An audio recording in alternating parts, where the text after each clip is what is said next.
Olá, nerds, geeks e afins! Estamos todos aqui de volta outra vez para continuarmos a maratona Peter Pan, dessa vez com a segunda animação da Disney, Peter Pan de Volta à Terra do Nunca, lá de 2002. Pois bem, pessoal, muito tempo depois, quase 50 anos, afinal de contas, a primeira animação foi lá em 53, em 2002, a Disney resolve fazer uma continuação. Como assim? Por que tanto tempo se passou para alguém ter essa ideia? Bom, vamos considerar que nessa época aí, o comecinho dos anos 2000, tínhamos um boom de um novo mercado do home video. Antigamente, os filmes eram lançados naquelas fitas. Alguém ainda lembra daquelas fitinhas? Pois é. Depois, quando chegou o começo dos anos 2000, inventaram o DVD. Houve, então, outro boom, uma outra qualidade começou a surgir nos lares, onde todo mundo podia curtir, claro, por exemplo, as animações da Disney. E foi exatamente nessa época que a Disney meio que acordou para um potente mercado ali, que era exatamente as continuações. Na verdade, tudo começou exatamente no ano 2000 com A Pequena Sereia 2. E depois, nos anos seguintes, a Disney percebeu, isso aí vai dar grana, então vamos continuar com outras coisas. Tentaram em 2002 com Cinderela 2 e também com Peter Pan 2. Só que não chamou Peter Pan 2, né? Recebeu o título de Peter Pan de Volta à Terra do Nunca. Lembrando também um contexto muito importante da Disney nessa época. Já havia perdido aquele segundo boom das grandes animações. Lembrando que tudo começou lá em 89, quando lançaram A Pequena Sereia. Sim, praticamente tirou a Disney do buraco que estava indo. Porque desde a época lá do falecimento, na verdade, do Disney, lá em 66, a qualidade das animações da Disney começaram a ficar assim, um pouco duvidosas. E chegou a um ponto que realmente já estava minando a empresa toda. Foi realmente um período muito tenso. E A Pequena Sereia realmente deu aquele boom, porque foi uma sequência de grandes filmes, como, por exemplo, Rei Leão, A Bela e a Fera, Mulan, Pocahontas. Eu falei Pocahontas? Tarzan. Tarzan acho que foi o último, né, dessa safra. Depois começou uma sequência também de filmes que começaram a cair. E realmente, aliás, nesse período, até 2000 e pouco, apenas Lilo e Stitch é que deu certo. Foi uma animação que ainda é lembrada. As demais animação só para quem curtiu naquela época ou tem alguma identificação com os filmes e animações da Disney. Resto realmente, então a Disney aproveitou essa parada das continuações, é um filão interessante e rendeu bons produtos. Praticamente de todas as sequências feitas, todas foram interessantes. Acho que Cinderela, inclusive, teve 3 filmes, né? Acho que Pequena Sereia também teve 3, por aí vai, né? Peter Pan ficou apenas nessa continuação, de Volta à Terra do Nunca. Porque, claro, o que a gente vai ver amanhã, na sequência aqui da maratona, não é uma continuação também de Peter Pan, aquele original de 53, mas um revisionamento. Isso fica para amanhã, que foi uma bela de uma bola fora.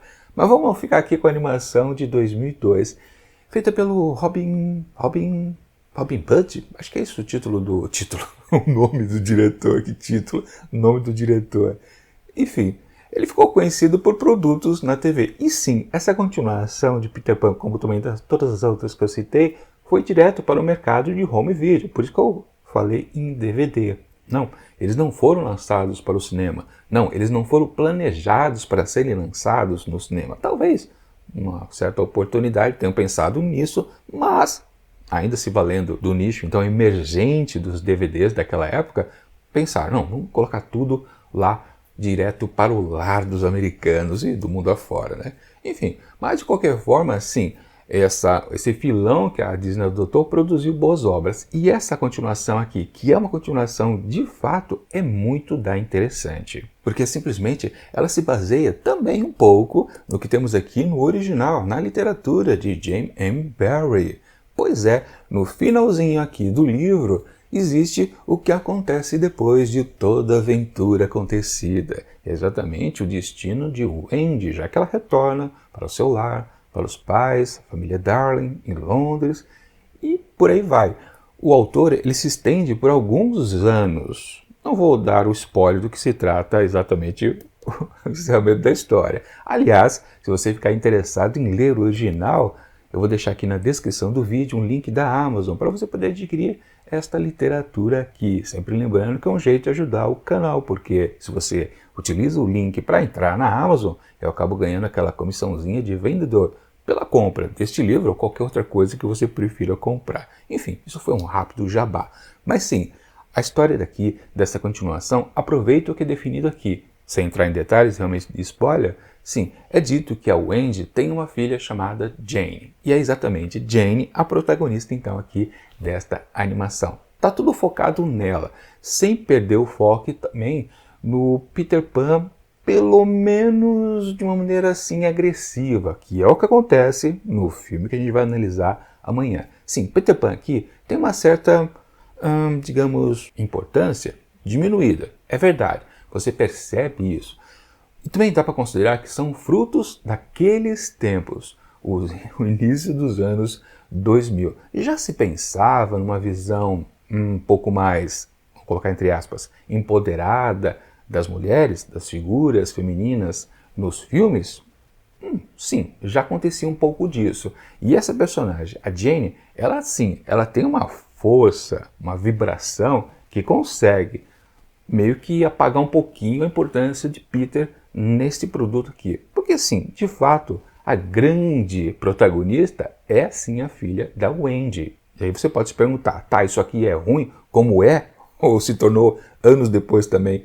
Aí sim, Peter Pan e Wendy, que a gente vai analisar amanhã, a última produção da Disney Plus, não chega a tanto. A Wendy daquela animação de 2002 não é igual a da live action daqui de 2023. Muito pelo contrário, essa Wendy aqui desta animação, ela tem um sentido de existir. Claro, aí não se compara com o que está aqui, porque praticamente o que o Wendy faz na história, Wendy não, a filha de Wendy, a Jane, é a mesma coisa que a mãe faz, a Wendy. Mas aqui na animação ela ganha um significado diferente. E até para justificar por que fazer uma continuação da história se você vai apenas requentar tudo o que havia anteriormente? Não, eles pensaram numa maneira interessante de continuar a história. O que seria a filha da Jane? O que seria a filha da Wendy? Ela que veio da Terra do Nunca, visitou um dia a Terra do Nunca, né? O que seria então esta nova cria dos Darling? Como essa jornada à Terra do Nunca, né, poderia se desenvolver de uma outra maneira.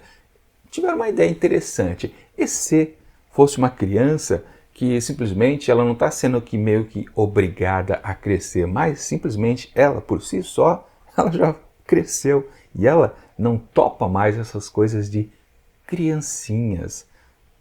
Peter Pan, Terra do Nunca, Índios, Capitão Gancho. Que isso? Voar? Não, isso é coisa de criança mesmo. Que criancice. Eu cresci. Basicamente, essa pegada então da Jane Darling aqui neste filme.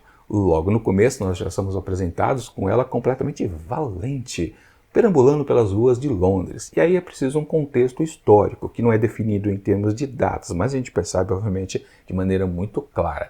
A guerra chegou a Londres. Que guerra? A Segunda Guerra Mundial. Pois é.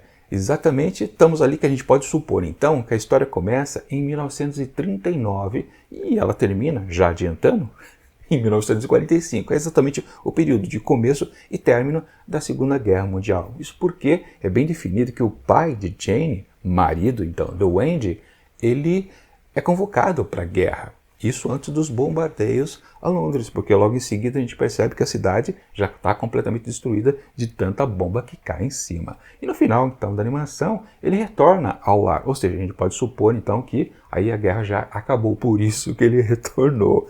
Enfim, basicamente temos uma datação muito clara aqui, então, deste período.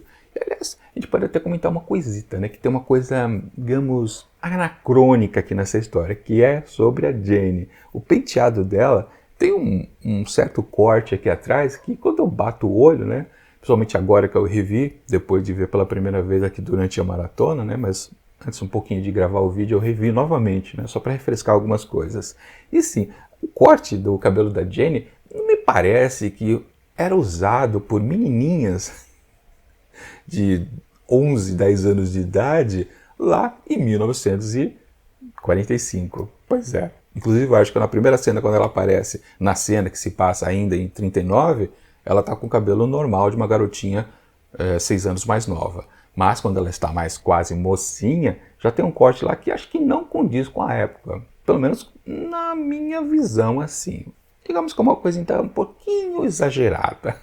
Mas ok. Aliás, essa coisa de meio que você fazer com que o produto que você está fazendo aqui da adaptação relacionado a Peter Pan se assemelhe com a época da produção, a gente vê mais no filme do Spielberg, que a gente vai ver daqui a 2 dias, se eu não me engano, se não fugiu assim a linha aqui do cronograma. Mas de qualquer forma, eu acho que foi a única coisa que destoa. Existem referências, por exemplo, a alguns esportes, talvez, o beisebol, aqui dentro da animação, lá com os garotos perdidos, já na Terra do Nunca, mas isso é uma coisa que tem décadas e décadas na cultura americana, então não tem problema, né?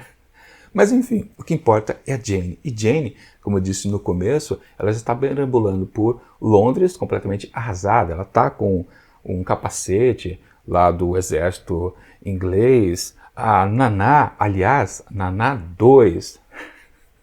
Esse detalhe interessante, né? Porque quando pensei, né? Como será a apresentação de, sei lá, animais na animação, né? E eu nunca pensei que pudesse ser a Naná 2. Mas, deixa eu falar. Mas ela infelizmente não tem muita importância aqui em comparação ao filme inicial, né, o de 53, né? Ela tem umas gracinhas, digamos assim, né? Sim, o filme é muito animado, com certeza, ele diverte da mesma maneira que o classicão divertia a gente. Mas, voltando ao protagonista, Jane é quase uma menina insuportável, chatinha, querendo crescer, meio que implicando com o seu irmãozinho, que agora me fugiu o nome dele, que ele é bem pequeno, menor do que era o irmão menor da Wendy, o Miguel. Esse aqui é muito mais pequenininho. Então ele está mais naquela coisa de fantasia, da criancice, de realmente acreditar em coisas fantasiosas. Peter Pan, então, prato cheio.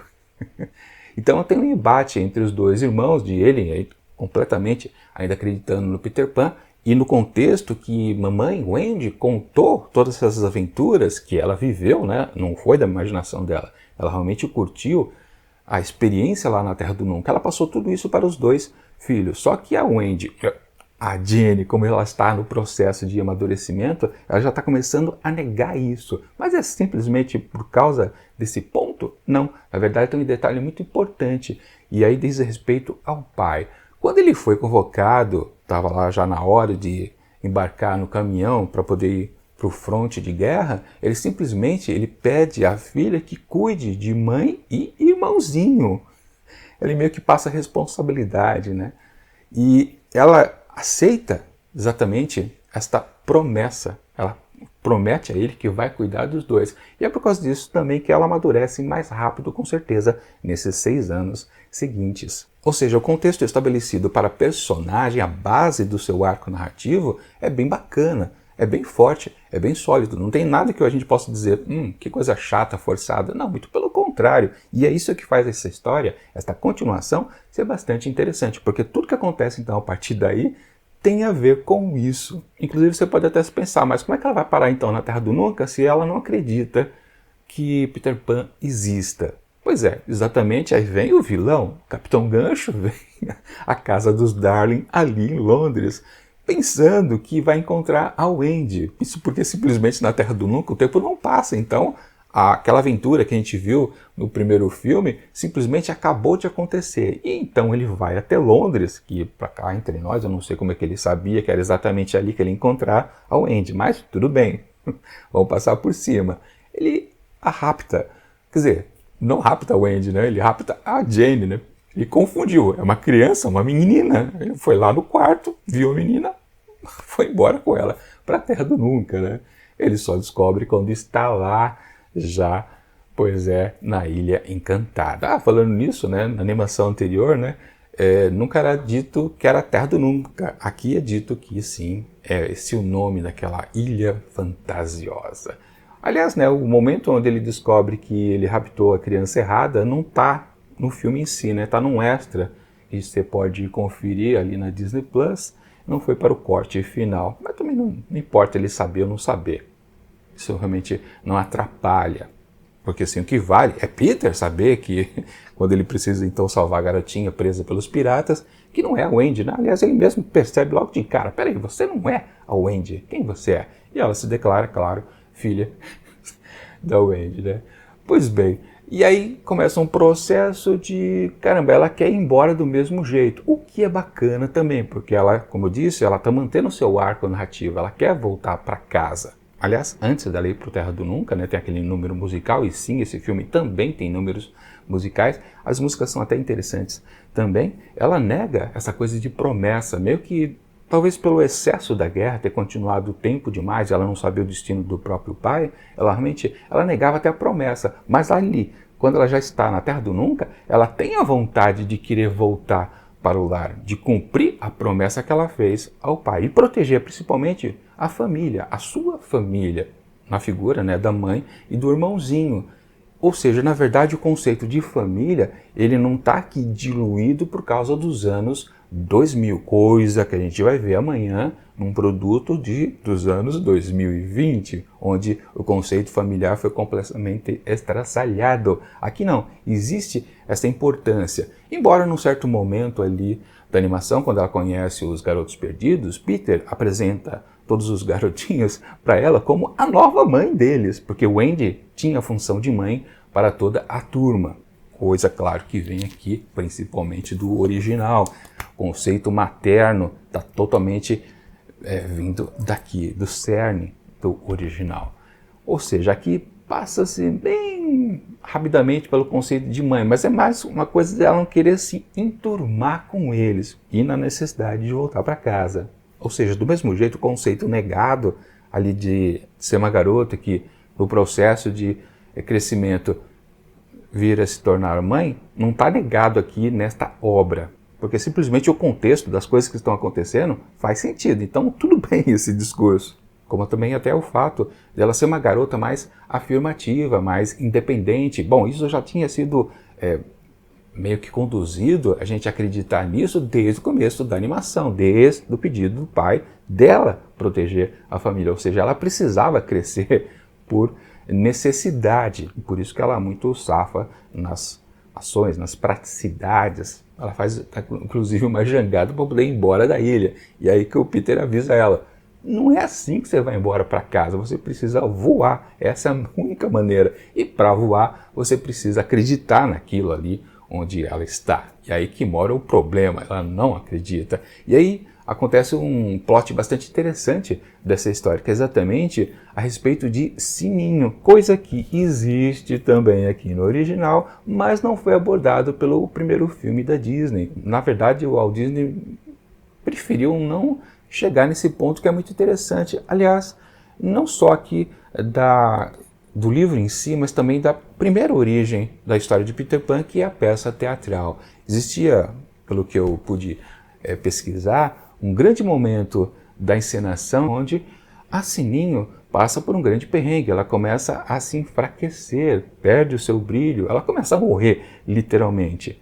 E é um momento onde, então, Peter fala com a plateia, ele se dirige às crianças que estão assistindo o espetáculo e pedem, se vocês acreditam em fadas, batam palmas. E era um momento certamente contagiante, onde todo mundo que estava ali, tanto crianças quanto os pais, batiam palmas com muito fervor, entrando no clima, tentando salvar a Sininho. Isso lembrando, claro, porque no filme, na peça teatral e também aqui no livro, o que o Capitão Gancho faz quando vai atacar Peter Pan não é explodir uma bomba como foi lá na primeira animação de 53, mas através de um veneno. A Sininho salva Peter Pan e ingere lá a poção perigosíssima e acaba morrendo.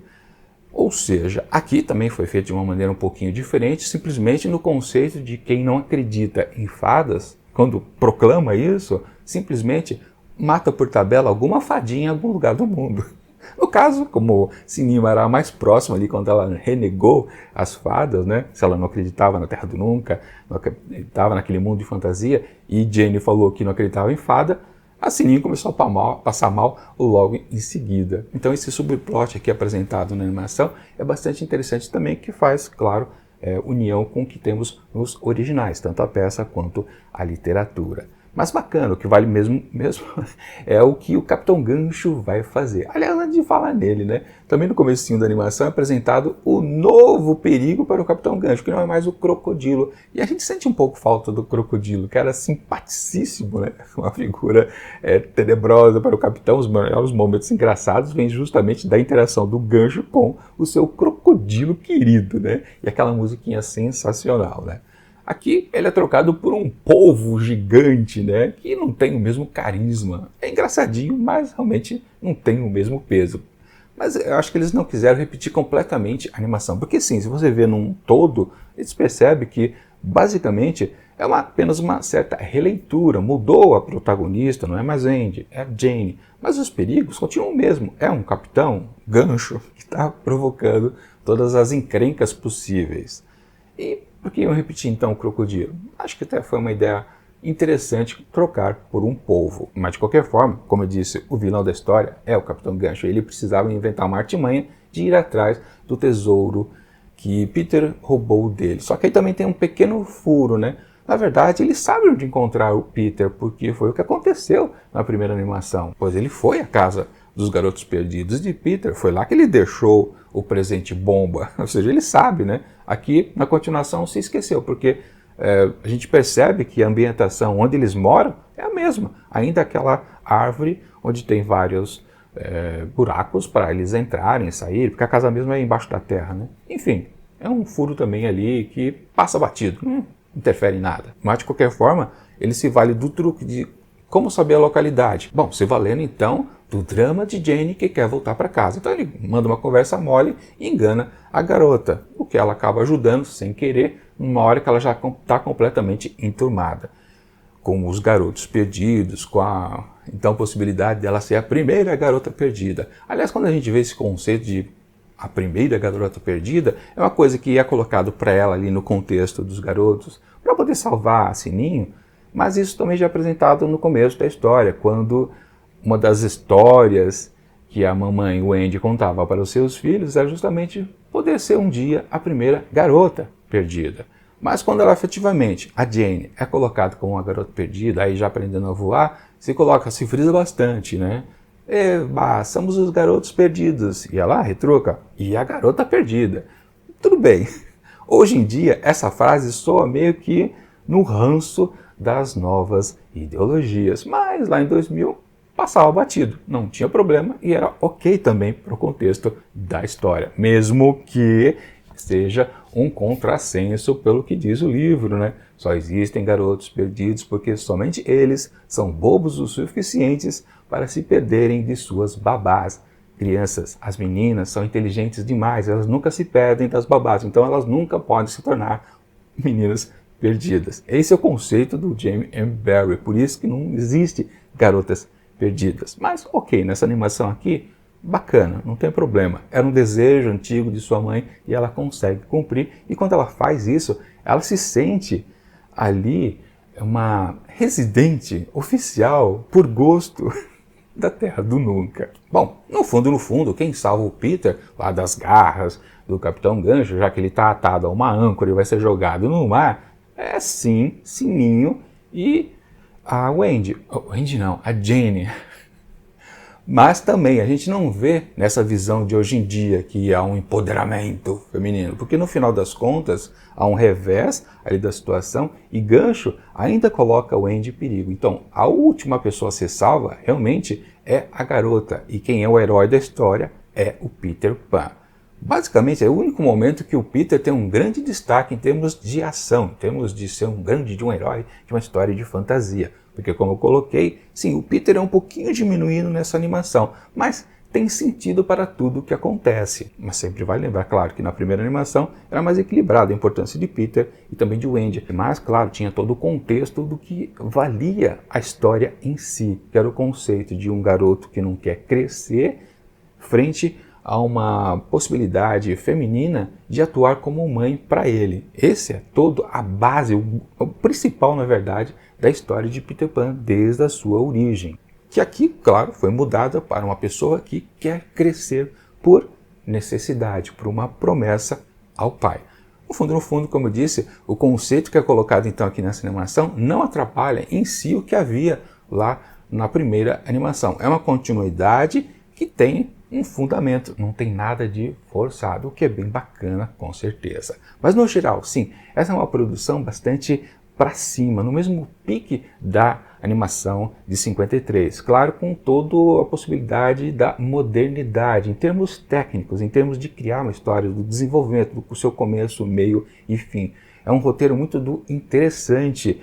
Se a gente possa procurar alguma coisa aqui, realmente é só o fato do Peter, a importância do Peter Pan ter sido um pouquinho diminuída, mas não para fazer com que a Jane fique completamente poderosa ou, entre aspas, empoderada como se faz hoje em dia. Não, era apenas uma necessidade daquela história em si, do que está acontecendo aqui nessa animação, precisava achar um pouquinho a importância do Peter. Lembrando que algumas coisas diferentes, né? Por exemplo, não tem participação dos índios, mas isso é um contexto de já aquelas coisas que a gente pode considerar que é o que está acontecendo em demasia hoje, e acontece bastante, então, no filme que a gente vai ver amanhã também, que é o Cheio de Dedos para com a Cultura Indígena Americana. Pode-se dizer que essa animação de 2002, os índios não apareceram por causa disso. Agora, toda aquela graça que existia da animação original, de ser um filme completamente divertido para a família. Sim, essa continuação está no mesmo pique, mas embora ela seja muito bem construída, tenha grandes valores realmente de estrutura, ou seja, a proposta inicial da personagem protagonista tem sentido, é bem desenvolvido, tudo acontece de uma maneira clara, sem firulas. Mesmo assim, no conjunto todo, a animação ela não tem a mesma, talvez, densidade de se chamar de um clássico, que a gente percebe de maneira muito fácil na animação anterior, a de 53. Embora a gente possa já enxergar que há uma certa simplicidade demais naquela história, porque, claro, na comparação aqui com o livro, sim, há uma coisa muito mais densa. A animação da Disney foi facilitada, claro, uma coisa para família e tudo mais, mas ok. Mesmo assim, sendo mais simples, mais ingênuo até, o clássico é um clássico porque justamente, mesmo sendo a base de pouquitas coisas, consegue tornar algo muito forte. Já essa animação aqui, que tem um contexto muito maior, mais elementos, de produção principalmente, você não consegue enxergar que, caramba, isso aqui também é um clássico. Não. Na comparação entre os dois produtos, não. Peter Pan de 53 é um clássico absoluto, você não tem como negar. Já essa animação aqui, você fala, caramba, é muito bem feita mesmo. Tem todo o sentido de existir. Não é uma forçação de barra, não é um caça-níquel, que talvez fosse a proposta inicial lá na Disney quando bolou o projeto. Não, é um filme funcional, ele é importante, casa completamente com a animação original, mas não tem o mesmo peso. Depois que você termina de assistir, você não fica completamente encantado. É um filme divertido, tem boas piadinhas, tem boas músicas, não é exatamente um filme musical, tem algumas músicas incluídas, mas ele não é o suficiente para deixar tudo grandioso ao final de tudo. Você não fica com aquela sensação que, caramba, vi algo sensacional. É um filme muito bom, apenas bem acima da média, mas não é aquela coisa absolutamente perfeita. E, portanto, talvez, aí já se aproximando na hora de atribuir uma certa nota aqui para o produto analisado, bom, não dá para dizer que é o mesmo 5 asteriscos que eu atribuí à animação lá de 53, Peter Pan. Não, para Peter Pan, De Volta à Terra do Nunca, é um filme muito bom, mas não chega à excelência. Portanto, vai levar apenas um 4,5 asteriscos. É quase bom, só falta ser, sabe, aquele polvilhado de pó mágico para deixar tudo perfeito. Assim, só para fechar, eu esqueci de falar da Sininho, né? A Sininho aqui também é sensacional. E ela continua ciumenta, né? Você podia até pensar que ela não seria, né? Não, mas ela continua ciumenta. E o Andy, sim, continua dizendo, né? Ela percebe que ainda é apaixonada, mesmo já adulta, pelo Peter Pan. Assim como a própria Jane, no finalzinho da animação, meio que já reverenciava um pouco aquele garoto charmoso. Mas claro, tudo isso não existe mais no próximo produto a ser analisado aqui na maratona. Sim, amanhã vamos ver aquele desastre que foi Peter Pan e Wendy, o filme live action com atores, carne e osso, lançado aqui nesse ano de 2023, que é... Mas eu deixo toda a minha crítica mais para o vídeo de amanhã. É isso.